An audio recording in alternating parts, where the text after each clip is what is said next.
Novak Djokovic is looking to make history at Flushing Meadows, while his rivals Rafael Nadal and Roger Federer could be forced to pull out of the final Grand Slam of the year with ongoing injuries. Novak Djokovic is the man to beat at the upcoming US Open, with the world number 1 firmly setting his sights on making history in New York. As well as being the top-ranked player, a win at Flushing Meadows would make him the first man more than 50 years to complete the calendar Grand Slam and win all 4 majors in 1 year.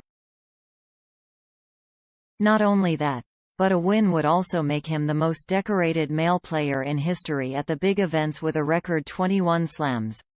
Djokovic is currently level with Roger Federer and Rafael Nadal on 20 Grand Slam titles, having come from behind in the race to match his rivals. The world number 1 is looking to set himself apart at the upcoming US Open by pulling ahead and winning his 21st as well as achieving the calendar slam, a feat his rivals have never completed. The last man to win every slam in the same year was Rod Laver in 1969, and Djokovic has already managed to hold all 4 at once: Wimbledon 2015, US Open 2015, Australian Open 2016, Roland Garros 2016, but never in the same season. The Serb has also achieved another record that sets him apart from his rivals. He has now won every single Grand Slam at least twice, with Federer and Nadal one French Open and Australian Open title short respectively.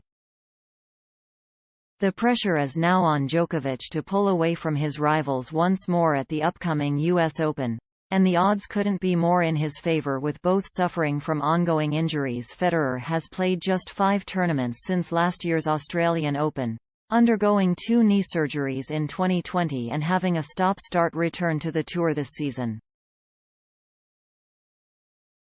The Swiss star pulled out of the Olympics when the injury flared up again during his Wimbledon quarterfinal loss to Hubert Hurkacz, and has since withdrawn from the Toronto and Cincinnati Masters 1000 events being played this week and next.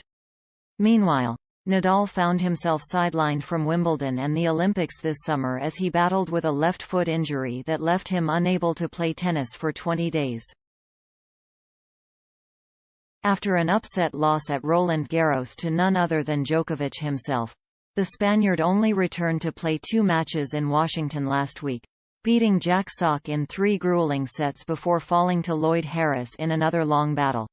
The 35-year-old looked to be the world number 1's biggest competition at Flushing Meadows, having won 4 US Open titles to Djokovic's 3, but is now in doubt after pulling out of Toronto and Cincinnati to return home and consult with his personal doctor before making a decision on whether to compete in New York.